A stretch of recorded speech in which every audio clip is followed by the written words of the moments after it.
Hi, I'm Cardiff Garcia, and this is the New Bazaar. Coming up on today's show. If we found ways of building more factories, maybe in more rural areas, producing homes that are shipped to urban and suburban areas, that would have other political economy benefits in helping to stitch together the economic fortunes of different regions. Arpit Gupta on AI, finance, housing, the future of cities, and a whole lot more.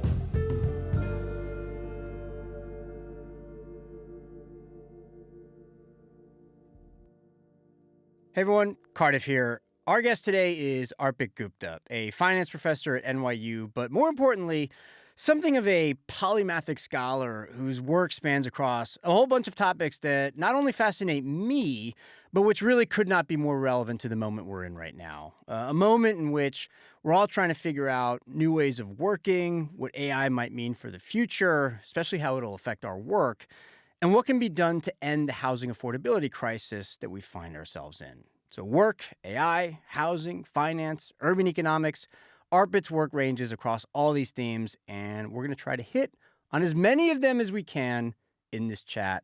Arpit is here with me in the studio. Arpit, did I leave anything out? That sounds great. Thanks so much for having me. Yes. Also, regular podcast guest. Yes. Yeah, a little too wide-ranging, to be honest, for us to fit into one thing. We'll probably have to skip something, but let's start with something really fun and really new, which is remote work. You've got a new paper out on remote work, and I'm fascinated by this topic. I have been for a while. I interviewed my colleague, Adam Ozimek, our chief economist at EIG, about this not too long ago. But your paper sheds some light on something I've wondered about, which is all the criticism that's come from the heads of these big companies and who I've been quite quick to criticize for what I considered to be their archaic views on remote work. But what you find actually shows that maybe they've got a point.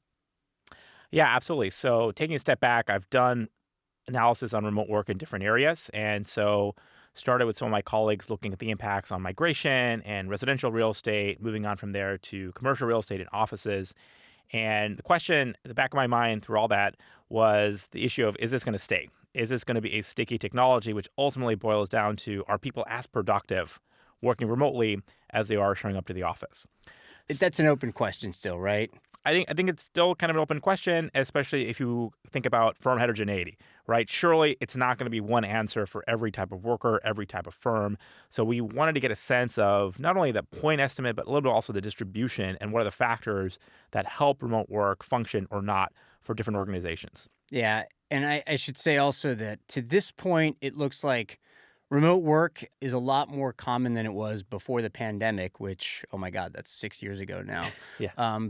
But it is lower than it was at what you might consider the height of the pandemic. Right. It has settled in at a kind of higher equilibrium overall. What your work did was to look at how different kinds of firms, and in particular firms of different sizes and different ages, how it works for them and how different it can be. So yeah, let's go right into your findings. What'd you discover? So we need to measure productivity for this at an individual level, and this turns out to actually be a really hard problem. We don't have great ways of measuring white-collar productivity the same way that we look at counts of the number of widgets to calculate manufacturing productivity, for example. So we turn to one source that's been increasingly used by several scholars, which is the quantity of GitHub commits. This counts for coders. And these coders, by the way, can be multiple different professions. It's not just people in the tech industry. It can be people that are coding in many industries. But it counts for these coders how many commits or how many software pushes they're doing in any given day. So for like a normal person who doesn't know anything about coding, a GitHub commit means what? How many updates you make essentially, and then it tallies that? Right. So imagine if you're not coding, think of a Word document. Imagine that every time you open up a Word document, turn on track changes, make some edits, and send that back to your collaborator, right? That's going to count as one document edit, or in our context, is going to be a GitHub code commit. Right. And then you use that as a measure of how much work somebody's actually getting done, because it's something that actually can be quantified, can be measured. Exactly. And it's something that, having talked to some firms, they actually use internally as a way of trying to measure the success of different workers. And it's something that we correlate in our analysis to measures of individual career progression. So people that are getting more commits have more career progression. Firms that are doing more commits seem to be more successful. So it kind of correlates and associates the way you'd want it to as a proxy for output. And that's going to be your measure for productivity or output for different firms. And the key finding is that firms that are larger, that are older than 10 years of age, see a decline in quota productivity after they go remote, whereas these younger firms, these firms less than 10 years, actually see an increase in productivity. And here's where I want to go back to the framing I used earlier of how you have these CEOs of big companies like Jamie Dimon. They were saying that essentially they want their people to get back to work as quickly as possible, back to the office as quickly as possible. They're being quite rigid about it. I think some other Wall Street firms have also essentially said, we're coming back to the office. And again, my own response to that was, maybe these old-timey CEOs should try to figure out what's going on here, because it seems like such a useful thing to at least be able to offer people, right? But if it really is the case that by going remote at these older, bigger, more established companies, the workers are becoming less productive, then I kind of can't argue with it. What I can argue with is the idea that their conclusions on remote work apply everywhere, right? Right. Because we do find that it's for those younger companies that it does seem to work for them. And then we did a lot of work to try to figure out what is it that's different about the large organizations, the older established organizations versus the younger organizations that contribute to that. We have two things we think are going on. The second is actually like brand new, so it'll make the paper soon, I hope. But the first reason is pretty straightforward. It's that these smaller companies, younger companies are growing and scaling more. So they're taking advantage of the ability for remote work to help them expand and overcome hiring frictions. For larger companies, it's just less of a big deal because they already have offices all over the country and the world. So they're already able to tap into talent across multiple geographies, whereas startups are more constrained on that dimension. So being able to hire talent all over the place is a bigger deal for them and helps them gain productivity to the extent these new hires help spill over their productivity advantages to other workers. It's interesting because at least that specific explanation is not about how being remote suddenly makes an individual worker more productive because, I don't know, they get to skip a commute or they have more energy or whatever, whatever advantages you might get from working from home.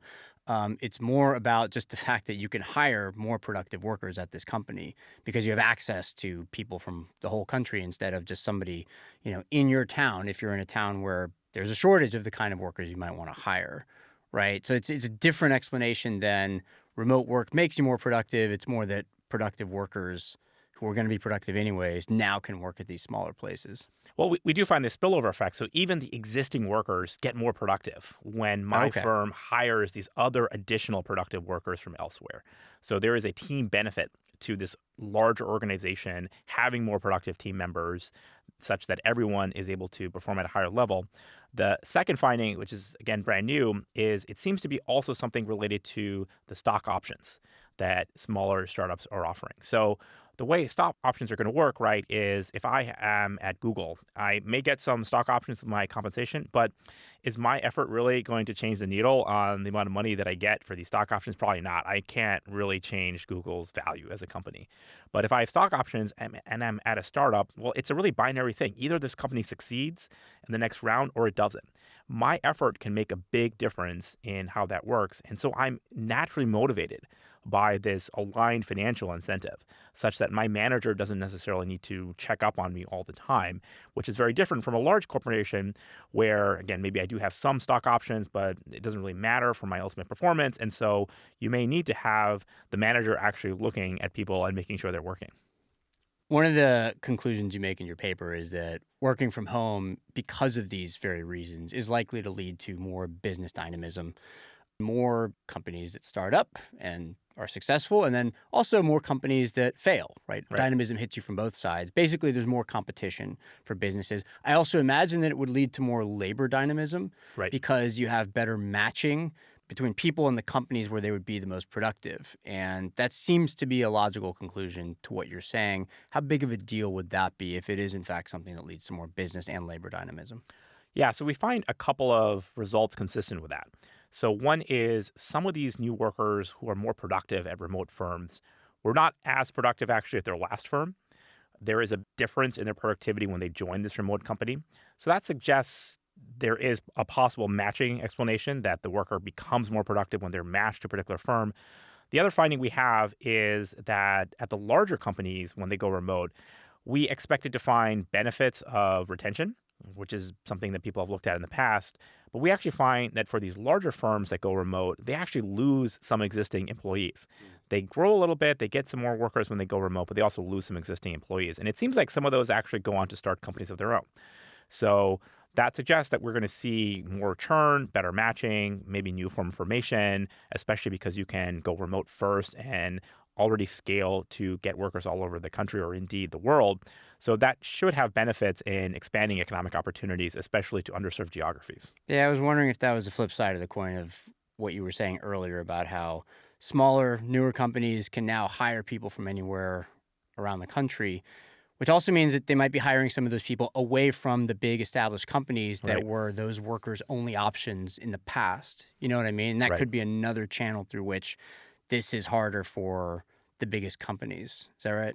Yeah, exactly. And another finding that we had looked at, I don't think it's in the paper, but just one descriptive thing we had seen is it looked like there was some narrowing of the productivity gap across geographies. So it used to be the case that coders in California were extremely productive, and coders in, say, North Carolina were less productive compared to the ones in California. And it looked like there was some narrowing of that across the pandemic, which you could imagine that it's these new opportunities to work at different firms that might lead to a convergence in productivity. That's something we saw in manufacturing, which led to the spread of manufacturing jobs, including to the Sun Belt. And it's possible we're seeing a similar phenomenon happen with services as we allow the entire services sector to become a little bit more tradable and spread out.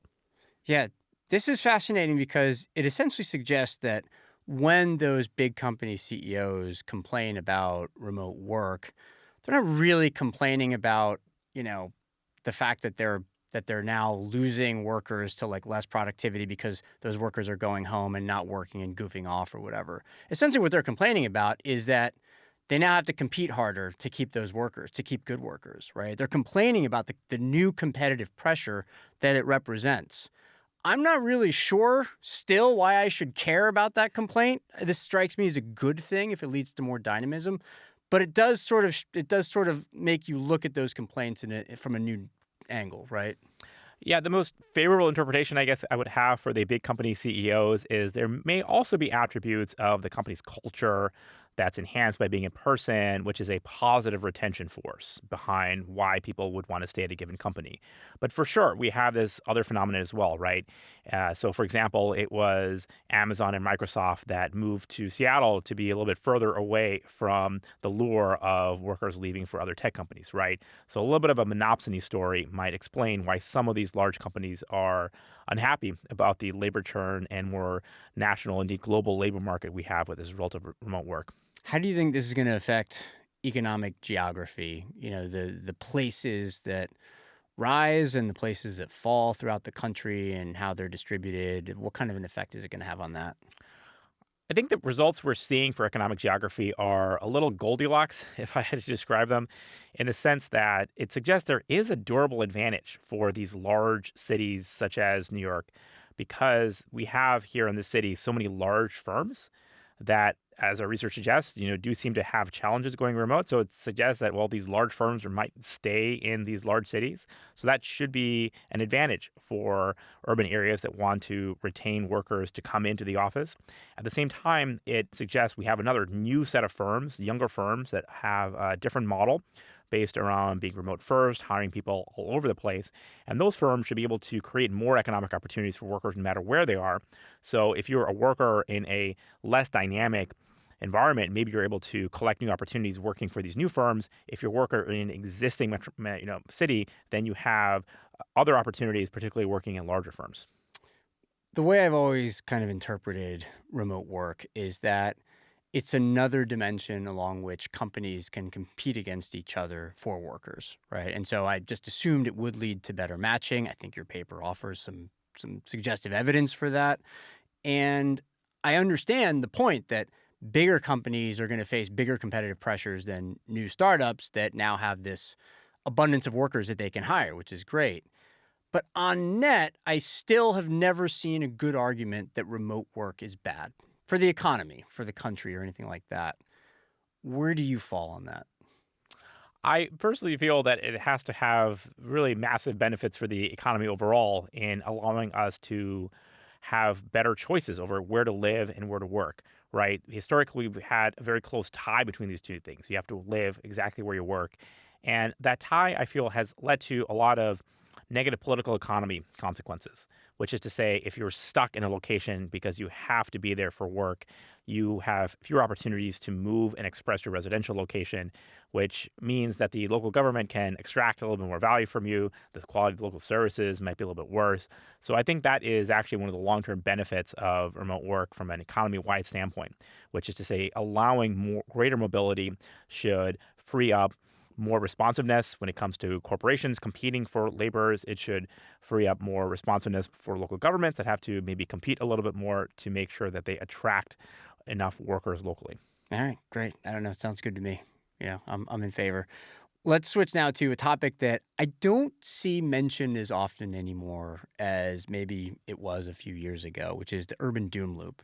This was originally the idea that in the years after the pandemic and starting during the pandemic, a lot of people would leave the more densely packed cities. Now they have the option of working anywhere in the country, partly because of remote work, that it would therefore lead to essentially falling property prices for, I think, both commercial and residential areas, inside of big cities, downtown cores in particular.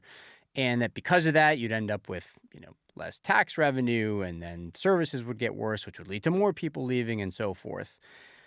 It doesn't really seem like that happened. I think some places have suffered more than others. The place that everybody worried about so much is our city of New York City. It really doesn't seem to have happened here, right? How do you characterize what ended up happening over the course of the last few years and why it was that this worst case scenario just never came to pass, unless you think it still might?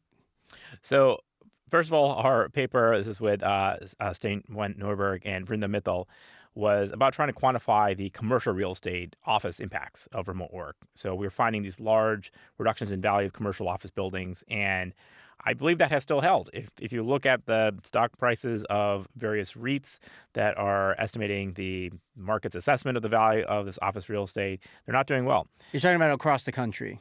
So first of all, that's true kind of across the country, but and then especially in some of the hardest hit areas like San Francisco or New York, those values are still very impaired. If anything, there's a more recent narrative around AI taking out white collar work, which has further depressed the values of these office stocks. So that was the main thing that we're looking at in that paper is the office value. And I think those values are still pretty in rough shape. We then explored the possibility for the other consequences of that shock. And we mentioned this urban doom loop as a possibility or risk that cities would have to think about. We were drawing an analogy to the urban doom loop that did happen from the 60s and 70s, which affected many cities in the Midwest and Northeast as a result of deindustrialization. So we kind of have in mind this whole cycle of you lose employment, you lose industries, that results in some population loss, which adversely impacts the quality of public services provided in ways that lead to an ongoing spiral. So I think the phrase urban doom loop is a very nice label to describe that whole cycle, which previously we all knew about, but maybe didn't have the same label. Is it too simple a label? Like, does it try to capture too many different things, essentially? So it's an analogy to sovereign debt doom loops, right? So the phrase doom loop in economics kind of originates from thinking about some of these circular dynamics that happen in international markets. So we're trying to draw a domestic urban analogy to that. And I think it's a reasonable phrase to describe a cycle of downward spirals that, again, has happened in the past. We pointed as a possibility that would happen as a result of remote work or other shocks. And I agree. It's an open question to what extent that is going to really materialize. I think what we've seen is a combination of factors. One is kind of related to the first paper we talked about. Turns out that there are a lot of benefits to being in person. So it's not all of the remote work has materialized as there's been some return to office. Another factor is that the policy environment is really crucial. So how cities cope with these negative shocks is a really important aspect of how they come out of them. So some cities like San Francisco have actually responded with very positive policy responses. They've also had the AI revolution, which has revitalized their urban areas in some ways. At the same time, other cities have actually taken different policy responses that threaten bigger losses. So Chicago, I think, is a prime example of a city that has had some initial shocks as a result of remote work and the commercial office value losses, has responded to that by lowering some service qualities and raising some taxes in ways that are threatening to lead to further rounds of urban flight and changes in migration, which might amplify these dynamics further, lead to further financial distress. So I think it's an accurate phrase to think about the dynamics, but it's ultimately the job of politicians and all of us to figure out how to respond to these shocks in ways that might dampen their influence. How's New York doing? There are positive and negative aspects of New York for sure. So certainly the return to office is a huge plus. The success of the A-plus office markets, that was another big part of our paper, separating out what's going on in the high end of the office market versus the low end. The success of that high-end office market is certainly a huge positive.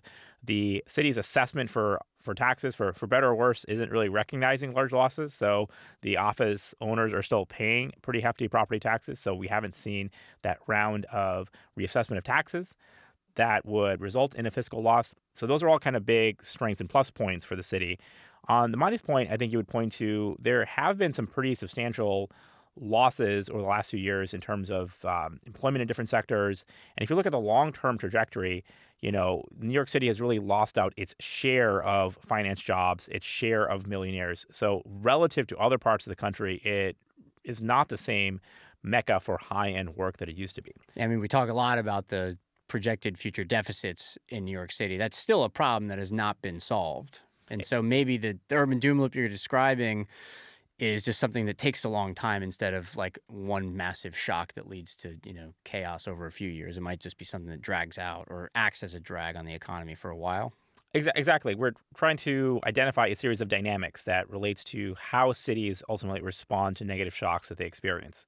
So right now, as you point out, New York City is facing a little bit of a fiscal deficit, and really matters is how we respond to it. If we respond to it by cutting essential public services or raising taxes that encourage some residents to leave, that's going to amplify some of the negative aspects of those shocks in ways that have ongoing repercussions. Yeah, the two things you just described are the two things that usually most people look to as, all right, you got to pull one of these levers or both in tandem, and they both have those damaging effects. So it just seems like a tricky problem.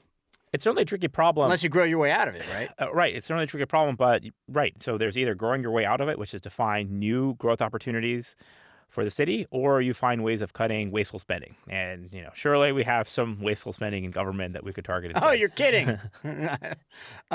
One thing you've written a lot about as well, I think, is office to residential conversions. Mm-hmm. And this is an idea that has always seemed quite appealing because, especially in a place like New York, where you have a really severe housing affordability crisis, young families leaving en masse, especially after the pandemic, in part because of that affordability crisis. If you end up with more residential supply and you do it in a part of the city where, as you just said, commercial real estate values are down, then that seems like a real win-win situation. But it also seems we've come to learn over the last few years that it's really hard to get that right, both the actual technical logistical side of it and the politics side of it. So how are we, not just New York, but the country at large, doing it office to residential conversions, and how realistic is that as a possible solution to some of these problems? Yeah, so I've been really surprised at the extent to which we've been pursuing these office to resident conversions in the last few years. Many different cities have various types of policy incentives to try to encourage these conversions to happen. New York's program seems to be relatively successful in helping to convert office units to residential units.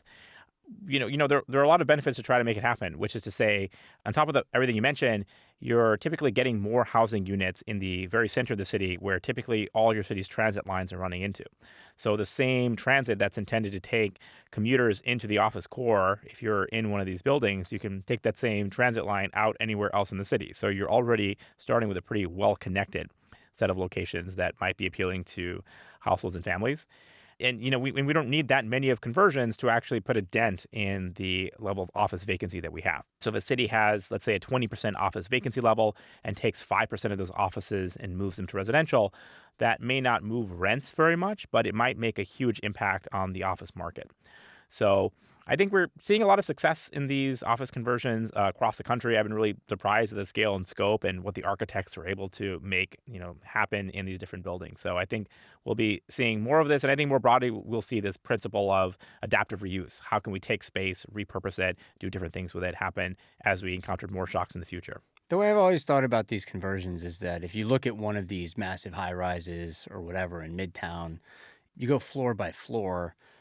Well, none of it looks like residential. You know what I mean? It's this huge layout. The bathrooms are in weird places and they're also communal bathrooms. Like, how do you end up carving that out into, like, I don't know, 6 different residential units instead of one big office space? So I always understood that that could be tricky.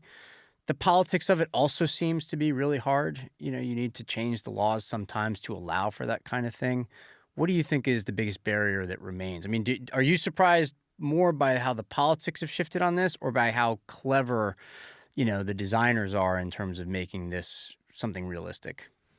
I've been surprised by both. So the politics of it, I think, have been easier than I would have expected because you don't really have as much of a NIMBY problem, which is to say, in your office neighborhood, there's no one around to complain about the additional residents. So you don't have to deal with that issue as The much. buildings are already built. Buildings are already there. So, and you save on, let's say, embodied carbon by not having to tear down all this steel and concrete and so forth. So the main challenge has been, I think, figuring out the right policy mix of what abatement, what affordability requirement, et cetera, is necessary to get the whole thing to pencil out. But a lot of cities have been experimenting with different types of policies, and many of them seem to be working. The architecture firms are also quite creative, it turns out. So these are, companies like Gensler, which does a ton of these conversions. They'll figure out all sorts of wizardry to manufacture cores that go through buildings, cut out sides of buildings to create more sunlight space, and just a whole series of creative solutions to help these things to pencil out. When I first started looking at this, my prior was that, okay, it's going to work in like FIDI, the financial district, where you have these like tall, skinny skyscrapers that you can convert to residential because the floor plate is relatively narrow. But these architects are showing you can make it work in all sorts of weird midtown buildings as well. And the rezoning efforts are really helping to facilitate those. I want to switch to another idea you have for helping with the housing affordability problem, which is changing how we approach property taxes. Yeah. Give us the background there. So this one is a little controversial because if you were to ask people, how do we make housing more affordable? Probably the last thing on their Raise list taxes. would be raise your taxes. But it rests on a very natural principle of capitalization, which is to say, if you're looking at 2 identical properties and one of these properties is going to have a higher property tax liability in the future, well, surely that property is going to be worth less than the other because you're capitalizing the value of those future payments and you're going to be willing to pay less for an asset that has those higher obligations in the future, right? So that's like just very normal, sensible capitalization math. And we do some work in the paper to try to estimate how large this can be. But the upshot of that is if you're increasing your property tax liability, you are making at least the upfront purchase price of that house more affordable.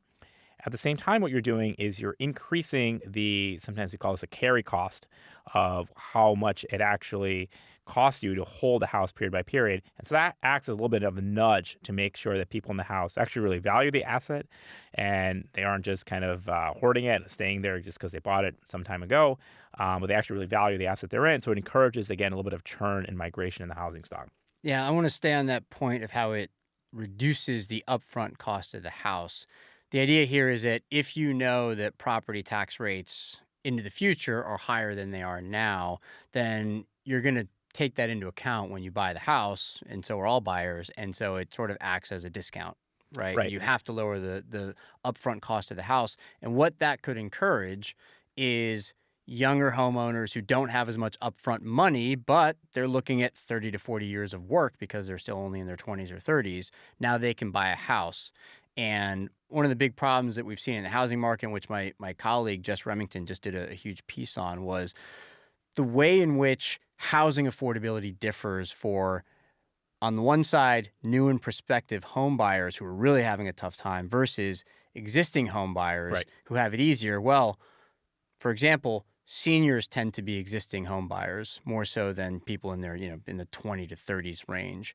And so if you have higher property taxes, it'll make it a little bit more affordable for the youngsters to buy homes. And yes, it will add to the cost of the seniors, but they're also the ones that have a lot more accumulated wealth in the first place. Yeah, exactly. And one thing to emphasize there is that because we're trading off these future liabilities for the current price discount, it's not like the asset is sort of like fundamentally cheaper. We've just sort of changed the time profile of when that expense is borne. But that kind of tends to work in the favor of younger buyers who are more likely to be down payment constrained, Mhm. which is to say you're looking at let's say you have $100,000 saved up for down payment. You're looking at $1 million house. If you wanted to do a 20% down payment, you just can't make that work. Right. Whereas if the property tax stream was higher, such that the house price fell to $500,000, now you can take your existing saved down payment, put that into the house, and then get that property. So the property tax stream is working kind of like a mortgage, right? Because what a mortgage does is trade off less upfront expense in exchange for future obligated payments. So the property tax is kind of adding a mortgage to all these properties, which helps the financially constrained population who otherwise can't qualify or get these mortgage products. And it acts as this additional cost, which if you place it on these existing properties, now acts as a little bit of a nudge for these older households to maybe re-optimize their housing situation. So your paper finds that this isn't all just speculative. There's actually some empirical evidence that, and here I'm quoting you, that areas with higher property tax rates feature more young homeowners, fewer empty bedrooms, because you don't have as many sort of seniors who are now empty nesters still living in the house where they raised their kids. So there aren't just like a bunch of empty, there's no like idle capacity there, you might call it. Right. There's empty bedrooms. A higher percentage of children in the population in Yeah. places with higher property taxes, and lower house prices and price to rent ratios. So it seems to work. I will say some of this surely depends on how the property tax rates are applied. I could see a scenario, and I think this also exists in some parts of the country, where if the property tax rates are assessed on the purchase amount of the home, Right. okay, and it stays that way over time, well, people are going to be reluctant to leave that home to buy another one, because if they buy another house at a time when property tax rates are higher, their house, which may have gone up in value over time, will be assessed at a higher amount and the tax rates will be higher. And then they're just never going to leave. Absolutely. You get that lock-in effect, Absolutely. right? Yeah, absolutely. So we kind of compare some of these property tax instrument impacts, which, as you point out, work best when you're applying that property tax to the true market rate of the house, as opposed to some other forces which might lead to lock-in. So what you're pointing out is one thing that we didn't look at, but will surely lead to lock-in, which is if the property tax assessments are a little bit stale in ways that discourage transactions. Another thing we did look at is capital gains taxes. So the way the taxation system works is if you can defer the realization of a housing transaction until you pass away, you can, your heirs can inherit it with stepped up basis and avoid a capital gains liability. So if you are able to, so that's another force for lock-in. There's no point in reselling the house when you're old, incurring some capital gains if you can instead hold it.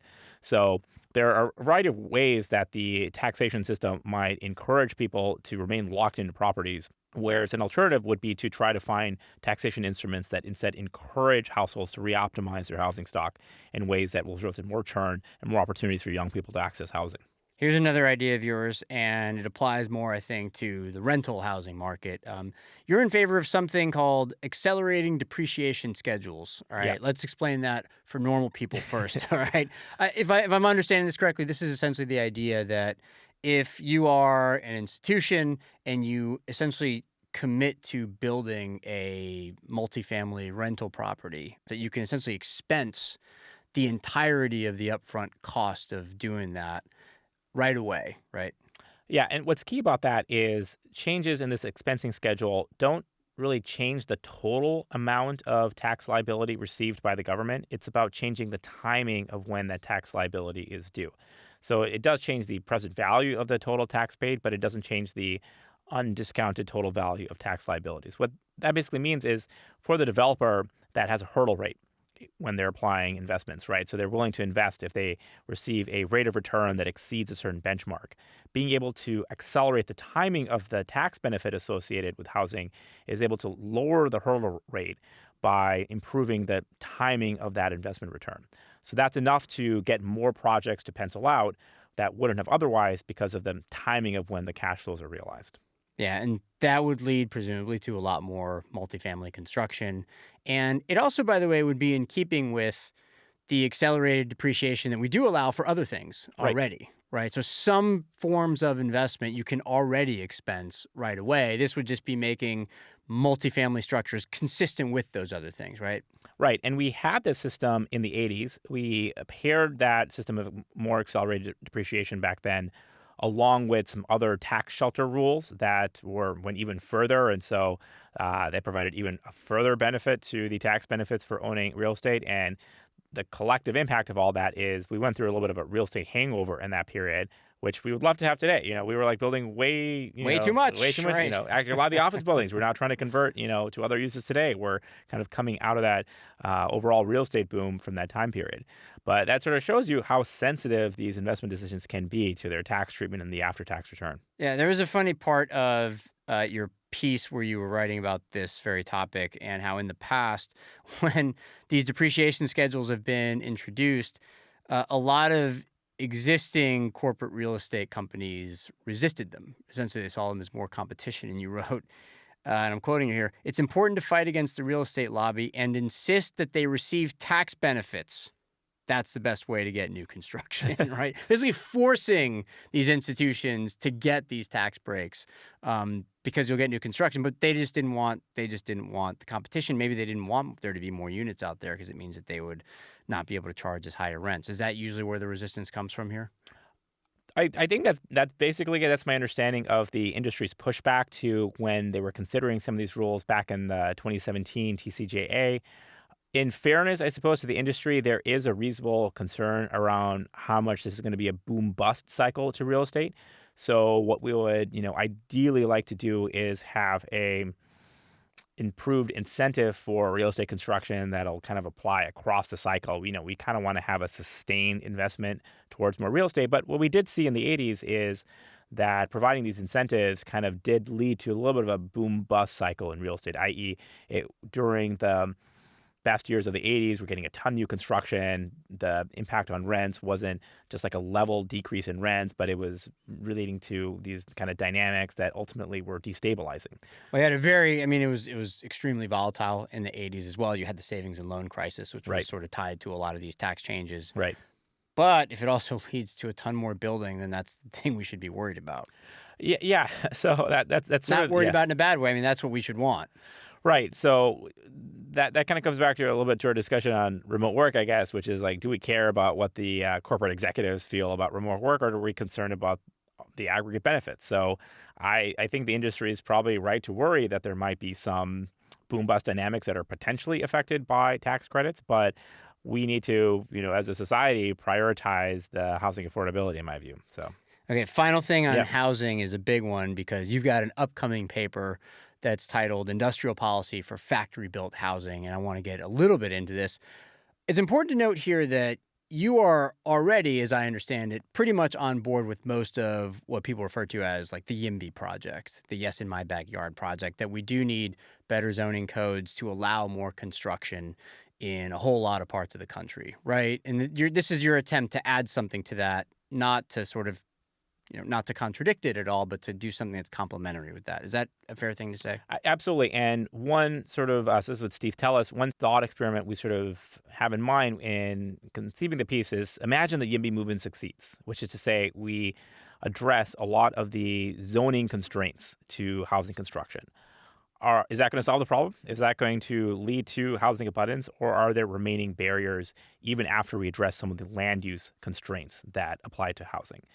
And in our view, there still are going to be some additional constraints that pertain primarily to the construction productivity that we see. So we've had over the last several years declining construction productivity. That means it's getting harder somehow to build homes than it once was.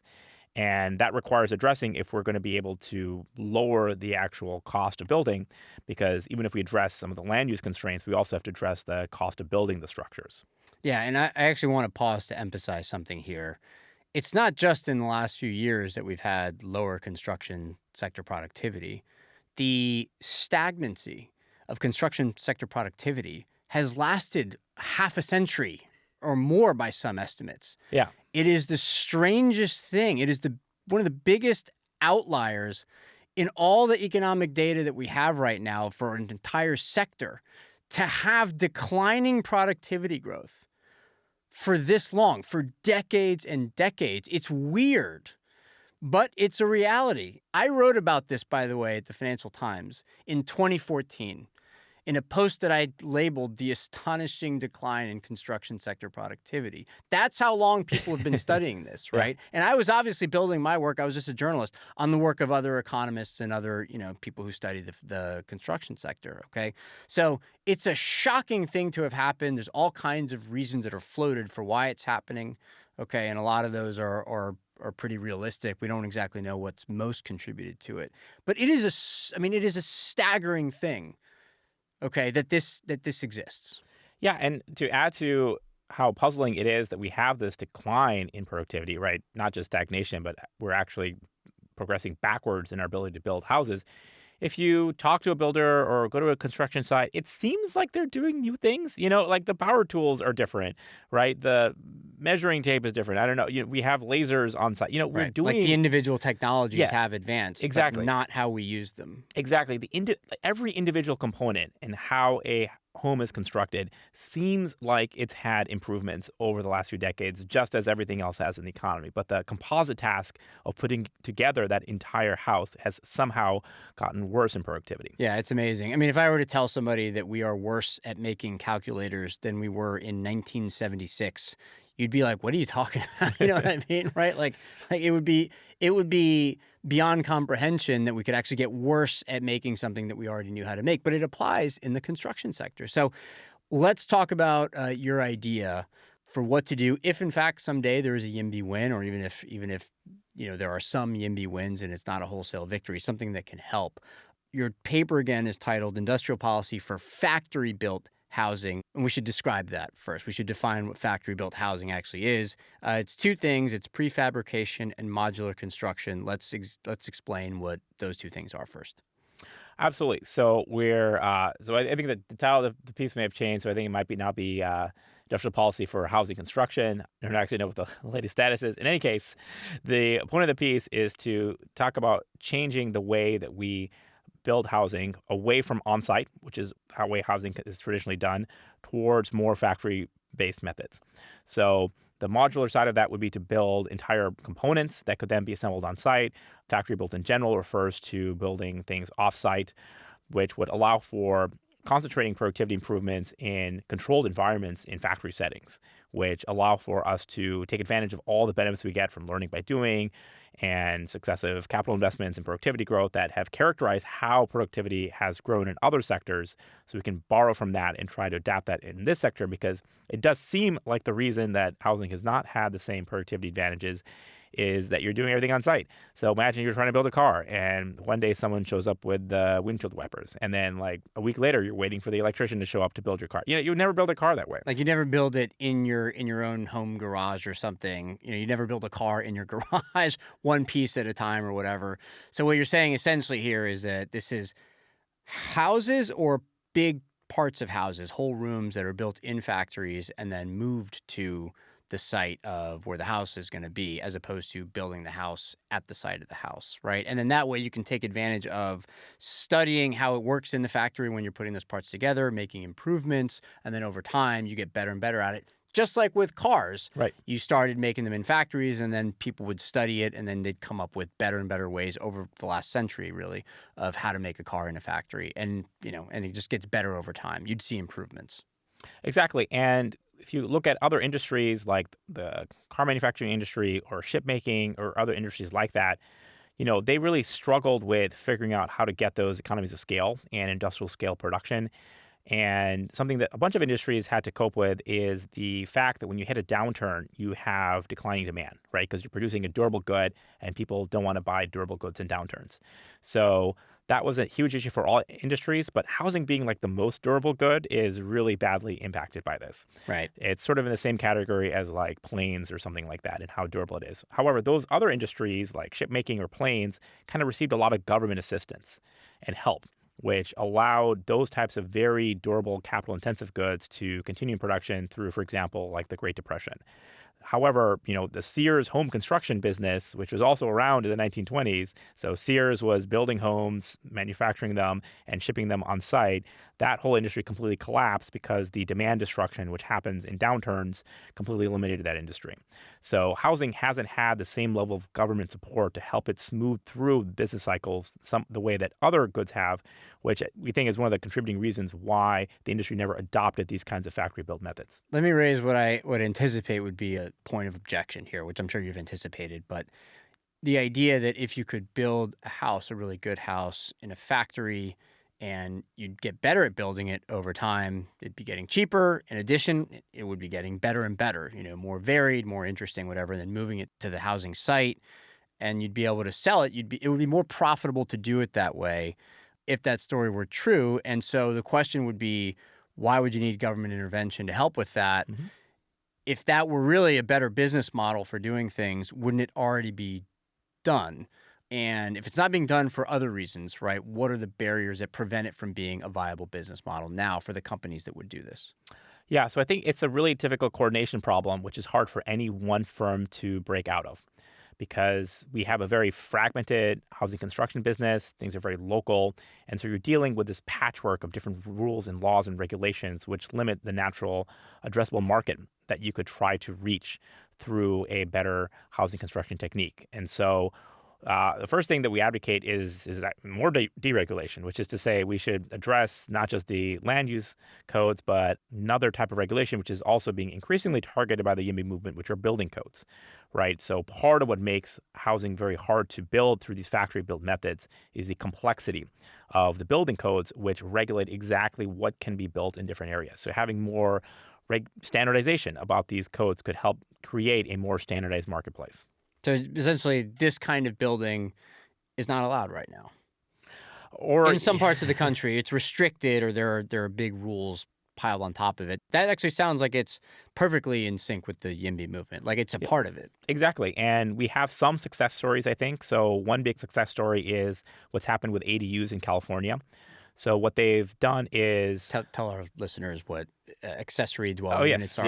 Right. Tell them what they are real quick. Right. So ADUs, or accessory dwelling units, refer to basically small houses that can be placed on your site and on a property. Like if you have a house, you build a smaller house right behind you and you rent it out or whatever, or sell it. Right. Sometimes called mother-in-law suites. Yeah, there you go. And the reform that California did was to legalize these ADUs statewide, but they also allowed for certain pre-approved plans. So the idea is, as long as your plan conforms to one of the pre-approved plans, you can sell it across the whole state. And what this allowed is the entry of new firms that created these prefab plans that allow you to construct these ADUs in a factory, where I think many of them are union factories too. And so you can build the ADU on site, put it on a truck and ship it, and then just plop it out on your site. So it has helped to create a new marketplace that has allowed for new firms and new types of production methods because of the extent to which you have pre-approved plans statewide.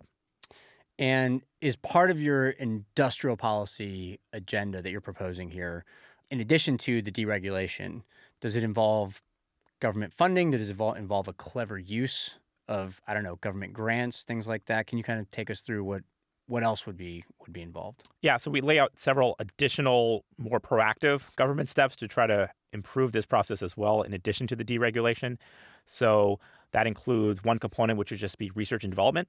So this would be trying to figure out new building techniques and methods. And of course, now that we're all talking about AI, maybe there's scope for robotics, for improvements in autonomous vehicles to deliver on site, for improvements in AI technology to assist in the drafting and the soft costs that are associated with construction. So these are all items where industry will also evolve, but the construction industry has been fairly capital light. And so there's maybe room for the government to take a proactive role in helping to advance research objectives, which would benefit the whole industry. So again, that's one component, the research and development side of things. In addition, there is a role for the government to act as this guaranteed purchaser because, again, these swings and booms and busts in the construction cycle do seem to pose a challenge for firms that are trying to create a large, consistent marketplace. So the role for the government there would be as a purchaser to ensure consistent demand for different housing products that helps to create a large enough guaranteed market to enable firms to invest in the capital necessary to make the housing How needs. would that work? Would that be that the government would say, we commit to buying a certain number of these factory-built houses? What would the government be committing to purchase exactly? So there are different ways of structuring it. We saw with the CHIPS Act, right? Various types of industrial policy apply to chips production. So one form would be the government directly acquiring housing units for its own portfolio because the government does build housing in many different ways. So that would be the government agreeing to purchase different numbers of housing units. You could also have the government provide debt support for facilities, so lending facility support. You could imagine the government providing subsidies or some amount of funding to support the number of housing units you've produced until a certain amount, right? So there are different ways that this support could take place, but it would all kind of have the effect of helping to create a larger guaranteed market. Yeah. And then when we talk about industrial policy, that could mean so many different things, right? Like this is a very nuanced, textured idea. For this, here's what I'm wondering. All right. One of the skepticisms of other kinds of industrial policy is that the actual plan might look good before it starts going through the legislative meat grinder, right? But then when it comes out the other side, people have added all kinds of provisions and requirements. And in particular, during, I think, the Biden administration in a couple of its big bills, which were considered industrial policy, you had things like Buy America provisions, where these are ideas that can sometimes make an idea less economical, right? So in the case of industrial policy for housing, you can imagine a scenario where the government says, yes, we'll act as the guaranteed purchaser, and in exchange for the money, you have to use only these factories, or you have to have these new labor requirements that we add on to it, or there's a Buy America provision or something like that. And how do you sort of avoid that? Or how do you sort of structure something so that it's simple enough to get through without all those things being added? Is that possible? Is that a reasonable, point of skepticism? It's definitely a reasonable point of skepticism if we ever saw these things becoming proposals, right? Right now, this is just sort of an idea phase for us. We just kind of want to get people thinking about the importance of construction productivity and different ways we could try to address it, whether or not they agree with our particular way of addressing it. And we think a lot in the piece about the political economy challenges of how to pull this off. And so we definitely recommend finding ways of time limiting the support to try to find ways of getting the industry to a sufficient scale that it can stand on its own 2 feet, that it doesn't need further government assistance. Now, one thing that is, I think, plays a role in that is that we're dealing in housing construction with something that's not really a tradable good, which is to say we're not competing with other countries in the production of American-built homes. So on the one hand, that does relate to why we have a construction productivity problem, which is to say we can't easily import the houses produced in other countries. On the other hand, we think that this is maybe a reason why the industrial policy might not have as negative effects because we're not really in the business of propping up a national champion. We're not trying to create an Intel that can compete all around the world and that needs additional support and subsidies for some national greatness objective. We're trying to improve the productivity of firms that we already have in our own construction productivity ecosystem, right? So that's one thing to keep in mind. Another important consideration is the broader political economy benefits, I think, that this type of policy would achieve.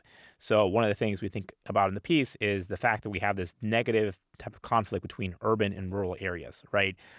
Those two regions don't necessarily feel like they're sharing in each other's progress and productivity.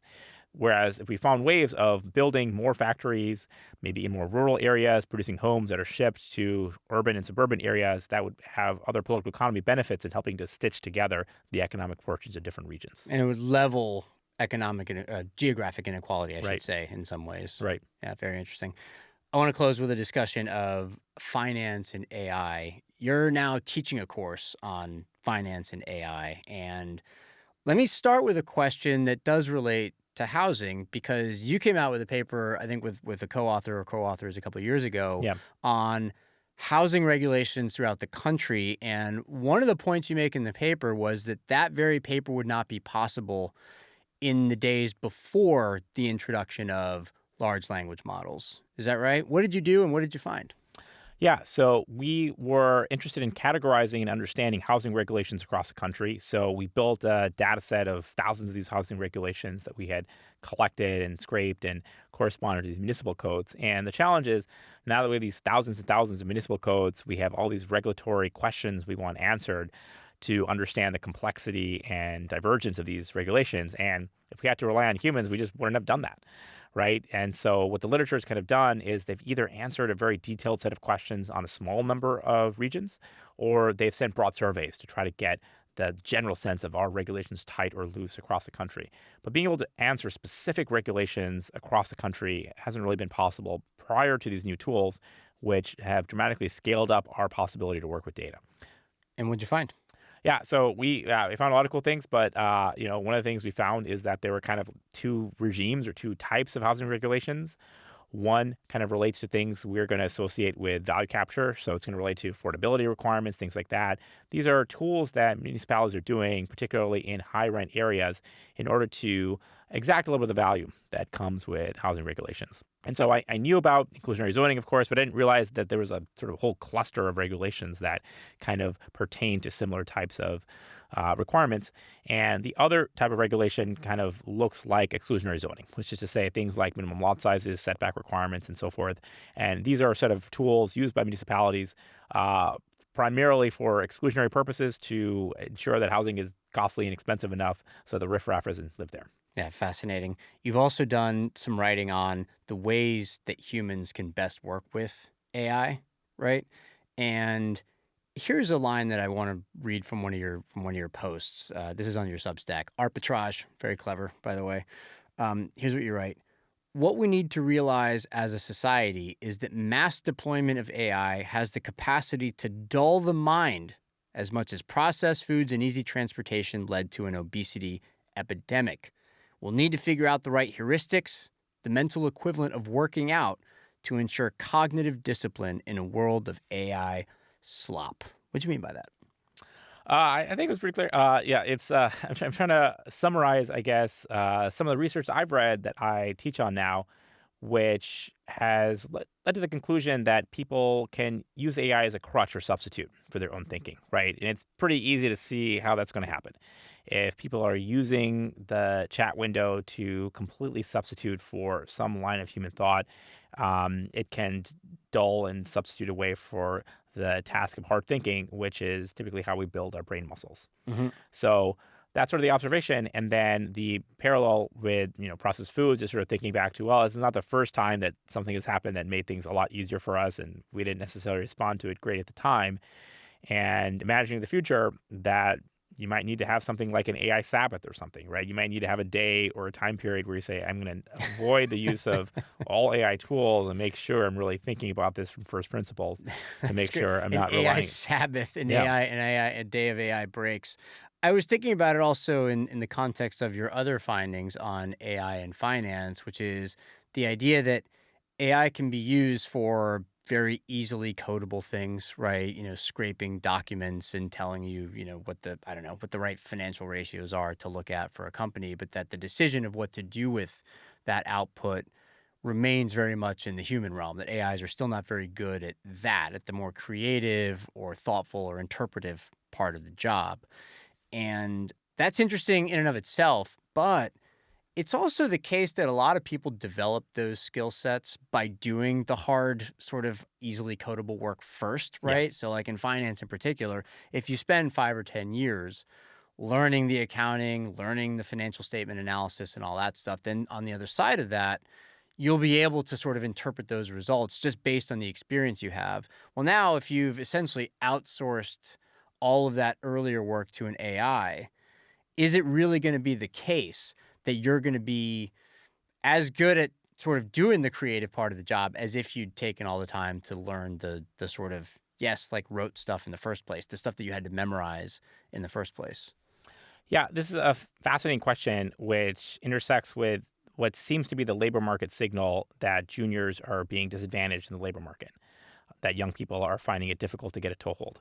And it's unclear how much AI is playing a role in that right now, but it's very easy to imagine that might become the case in the near term if it isn't already, which is to say companies are able to offload a lot of the grunt work that they're currently asking junior analysts to do. At the same time, they're kind of seeing like more leverage for the senior people who are able to take on many more tasks because they have AI as a augmenting tool. So it creates this issue in the skill ladder because you don't need juniors the same way that you did before. You have few opportunities for those juniors to build the skill sets by doing rote tasks then again, which is how we currently build that level of experience. And so the way I'm thinking about it is I'm kind of curious as to how the education system could, for example, build those skills instead. So, I'm at NYU. Can we at NYU create a senior who's graduating and is as good as a VP at a bank, whereas currently they're joining as an analyst? And to do that, I think the task will be, can we create simulations or experiments or games and scenarios that help a person see as many examples in a controlled environment as they otherwise would have doing 5 years of rote work so that they can get to a senior point already in their career with that level of domain experience. So I don't know that we can, but that's the task and challenge I'm thinking about. Candidly, I'm pretty optimistic about that. I really am. I think this kind of thing happens all the time. People end up extending like what they learn in the first place. I don't know. But you tell me, like, how's it going so far? You teach students all the time. Like, do you think they're learning different skill sets already than what you might have taught them, I don't know, 10 years ago, 15 years ago? I can tell you one thing I'm doing different in my course now, even though I'm also teaching AI, is I'm doing many more case discussions. So I'm teaching the course differently by incorporating in my class many more business case discussions with the objective being trying to get students to develop a deeper set of skills regarding the interpretation of business scenarios, being able to articulate to other students and to myself what they view about those business scenarios, so to express a point of view. And I think we'll see more things like that, more chances and opportunities to develop those higher order skills in the classroom so that you're more prepared to take on more advanced roles in the workplace. And, to your point, that has kind of been the role of advances in technology over time, right? Someone would have originally started work in a white collar field, let's say 100 years ago as a clerk, doing all sorts of tasks we now think are completely routine. There's no point in anyone doing this kind of completely routine work. And so we've steadily upgraded the set of tasks that we ask even junior people to do. And I think that trend will probably continue. So my first job out of undergrad, more than 20 years ago now, was as a junior level banking analyst, right? And if I had had that job 40 years ago instead, I wouldn't have been using Excel, right? Like I would have had, It would have been a lot more labor intensive and manual and all that stuff. And it's not like I used the time that I gained from being able to use Excel to then goof off for a few hours. Otherwise, the stuff that I had to do was extended, Right. and I don't see any reason why that can't apply in some other, right now to finance, but also to some other professions. It just might take some time. It might force kind of a disruption in how people do things, and also in your case, in how you teach things. And it sounds like you're already doing that. Yeah, we have a whole AI assessment group at NYU, and they're looking at all sorts of different experiments and ways that people can change what they're doing after AI. And one part of that does seem very exciting to me is the opportunity to really increase the level of sophistication we expect from students. Because the expectation is now shifting to, okay, well, you have AI, so fine, you could do your old assignment with AI very easily, but maybe now we can give you a different assignment. We expect that you're going to use AI to help complete it, but we're actually going to ask you to do a much more challenging task than what we were previously asking you to do. Has the ongoing rise of AI and its use in finance and in other parts of life made you more optimistic or more pessimistic about the future? Probably more pessimistic. Really? Okay. Yeah, Why? yeah. It's so we have the whole issues of superintelligence, how to align humanity with superintelligence, and questions of alignment and so forth. And I'm certainly not the best placed person to think about all those challenges and hurdles. But what I can't ignore is that the AI researchers that seem to be most interested and invested in these concepts are very worried about them. They seem to be taking them very seriously. So I have to kind of see there's a signal in that, which is the people that are developing the technology that are in the position to see what is coming are worried about some of the broader implications. And you don't even need to get to the point that you have, a completely autonomous AI warring with humans. You could just worry about the standard problems of human alignment applied to bad actors that now have more resources to produce viruses, to produce weapons, to conduct terrorist attacks, things like that. So the long tail of negative outcomes, I do think, is worrisome. And so on average, that does probably make me a little bit more pessimistic. Do you think that some of the researchers who are coming up with this stuff are over-indexing on the part of the economy that they know best, and like they see a big disruption coming for the people who do a lot of coding work, programming work, and so forth? At least that's what they're anticipating, but they're maybe not appreciating either the benefits that it could have in other parts of the economy or the costs, frankly. Like they just may not have an understanding of how it might affect other things because they're only or too much focused on the parts of the economy that they themselves are most intimately familiar with. Yeah, there's something we talk about a lot in the course is the question of whether AI is a, quote, normal technology or not. And by that, kind of mean a technology that has some disrupting aspects. It kind of eliminates some tasks and roles that are completely substitutable for what has happened before. But new technologies typically also augment a lot of people's functions, and they also create new jobs and skills in the economy. And the net consequence of all this is typically productivity growth that leads to advances in income. And this is indeed how we've advanced as a species to not live lives of drudgery. So that is the normal pace of technological advance. And even if AI is very capable on certain narrow technical benchmarks, its ability to impact the world is bottlenecked through all sorts of organizational, market, and other frictions, which will sort of slow down the pace of AI advances in ways that limit the upside, but also limit some of the downsides. So that's sort of my modal belief that AI will kind of look like a normal technology. But again, like I was, very recently talking to some people at the firms analyzing AI's progress. I sort of said, look, your data seems to suggest that AI might be a normal technology. And even they're like, no, I don't think so. I think this is absolutely crazy. So I can't completely discount those views either. What are you optimistic about? With respect to AI, I think... Or with respect to the economy, with respect to finance, the courses you teach, anything. I do think that we'll see this ongoing technological advances, which will have the benefit of extending lifespans, addressing health concerns, and having a lot of benefits to the world. I was talking to someone at a party, and this person was not even like very pro AI, they're very skeptical. But at some point, they stopped and said, "Well, actually, AI did kind of save my life because there's some health result that they uploaded, and stuff like that." So the surprising part maybe from that, even after that, they're like, "I'm not like totally sold on AI," but I think it has a lot of benefits, and health is one of those things where it's easy to discount a health benefit in the abstract if it comes with cost. But like when you have a health problem and there's a tool that can solve it, there's nothing more important to you than getting a better solution to it. That's great. It does suggest a very powerful negativity bias for somebody to say, AI saved my life. I still think it sucks. It's fascinating. Last question. I think listeners have gotten a sense of the breadth of your work, and it's great. I've been following your stuff for a very long time, and everybody who's listening should. How do you choose what you work on? How do you choose which topics to focus on, when you're choosing between urban economics and real estate and housing and finance and AI and tech? Give us a sense of, what pulls you to something and how you make that choice. I'm not entirely sure, to be honest. This is, I guess, what Tyler Cowen would call your production function. How do you decide what to work on?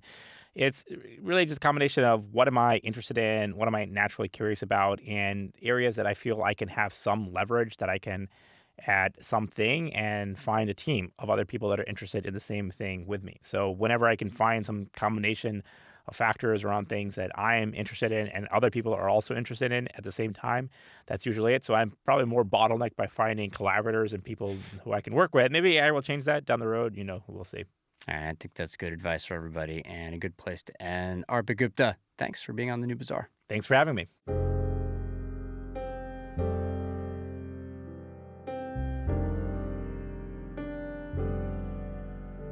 And that's our show for today. You can find links to the work done by Arpit Gupta in the show notes for this episode at eig.org/New Bazaar. The New Bazaar is a production of the Economic Innovation Group. Adrian Lilly is our sound engineer, and our music is by Scott Lane and DJ Harrison of Subfloor Studio. Special thanks to Ruben Francis and Stephen Leverton for production assistance, and please follow or subscribe to The New Bazaar on your app of choice. If you enjoyed today's show, leave us a review or tell a friend. If you want to get in touch, I'm on Twitter/X as @Cardiff Garcia, or you can email us at thenewbazaar@eig.org. And we'll see you next episode.